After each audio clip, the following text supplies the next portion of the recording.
Hi, this is Latham, and you are listening to Uncommon Clarity. Do you have too much to do?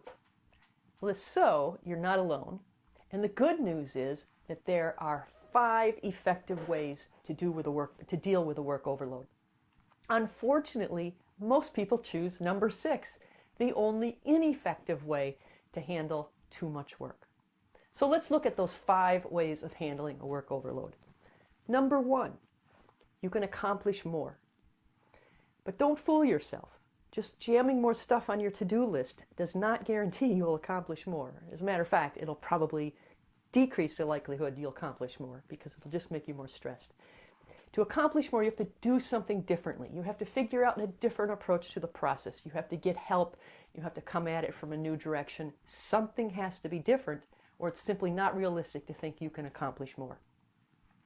Number 2, you can cut corners. Now, cutting corners sounds like it means you're going to do a bad job. But I think cutting corners gets a bad rap. Not everything has to be done super well. There are some things that don't deserve so much attention.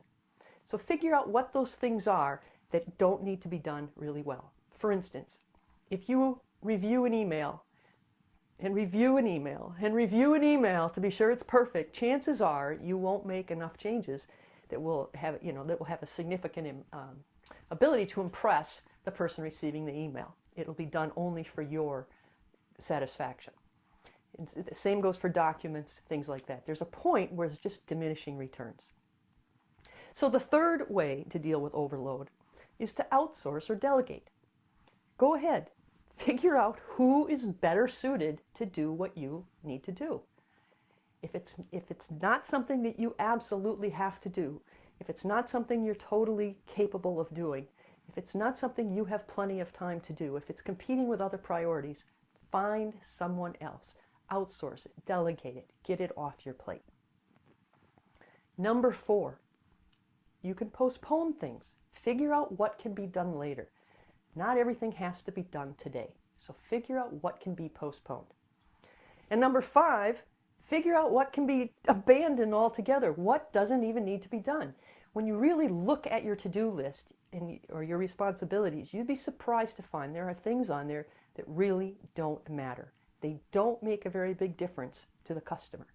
They don't make a very big difference to improving your organizations or your ability to get more accomplished, to get things done better, to add value to the organization.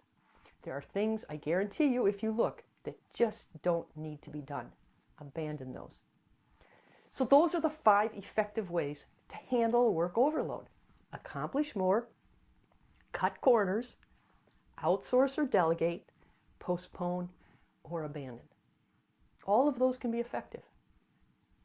But unfortunately, most people choose number 6. And that is, they don't decide.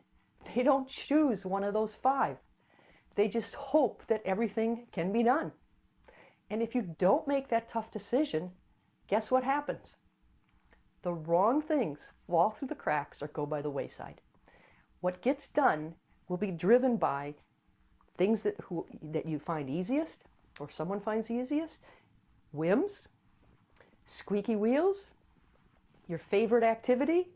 So all those kinds of factors will drive what gets accomplished and what falls through the cracks. This is not the way to decide what should be left behind. So go back to the list and figure out, make those tough decisions.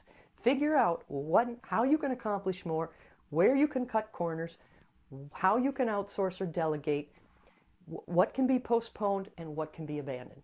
Those are your 5 effective choices. You've been listening to Uncommon Clarity with Ann Latham. If you are interested in how we can help you get better results in half the time, please visit uncommonclarity.com. Thank you for being here, and good luck with your next decision about how to handle work overload.